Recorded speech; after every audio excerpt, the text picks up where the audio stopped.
কালৰূপ ধনশিৰি নদী মানুহৰ মাজত হাহাকাৰ আশ্ৰয় শিবিৰতো উত্তপ্ত পৰিস্থিতি ধনশিৰি নদীৰ বাঢ়নি পানীয়ে গোলাঘাট জিলাৰ ধনশিৰি মহকুমাৰ বহু অঞ্চল প্লাবিত কৰাত চুঙাজান জ্যোতিবনো হৈছে হাহাকাৰ পৰিস্থিতি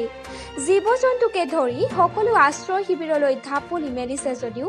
আশ্ৰয় শিবিৰত দেখা গৈছে অবৰ্ণনীয় পৰিৱেশ খাদ্যকে ধৰি খোৱা পানীৰ বাবে হাহাকাৰ কৰিবলগীয়া হৈছে বহুতো লোকে স্থানীয় সংগঠন আৰু কিছু লোকে নিজাববীয়াকৈ অস্থায়ী শিবিৰ স্থাপন কৰাৰ বিপৰীতে একেবাৰে নিষ্ক্ৰিয় ৰূপত দেখা গৈছে মহকুমা প্ৰশাসনক স্থানীয় সংগঠনে বানপীড়িতসকলক কিছু সহায় কৰিবলৈ আগবাঢ়ি আহিছে শিবিৰসমূহতো দেখা গৈছে খাদ্য আৰু খোৱা পানীৰ অভাৱ ইফালে ৰোগীয়া লোকক লৈ আশ্ৰয় শিবিৰত থাকিবলগীয়া হৈছে বহু লোক নিশা বান পৰিস্থিতি অধিক অৱনতি ঘটাত ন অঞ্চল প্লাবিত হৈছে ধনশিৰি নদীৰ বাঢ়নি পানীত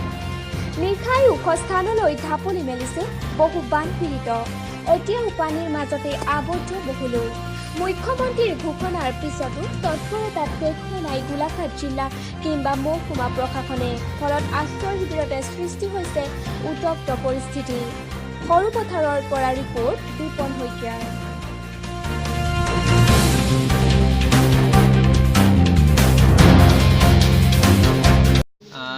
যোৱাকালিৰ পৰা আমি সমগ্ৰ গাঁৱৰ ৰাইজে মিলি উৎসাহেৰে আমি দীপাৱলী উদযাপন কৰিম বুলি চাকি বন্তি কিনিছিলোঁ কিন্তু যোৱা ৰাতি ধনশিৰি নৈৰ বানীয়ে সমগ্ৰ জ্যোতিবন গাঁওখনত বানপানীৰ সৃষ্টি কৰিছে আমি একো সহায় নোপোৱাৰ ভাৱত আমি ধনশিৰি মহকুমাধিপতিক আৰু আমাৰ গোলাঘাট জিলাৰ ডেপুটি কমিশ্যনাৰক যাতে অহা কাইলৈ অতি সোনকালে যাতে আমি ৰিলিফ ফাণ্ডটো পাওঁ তাৰে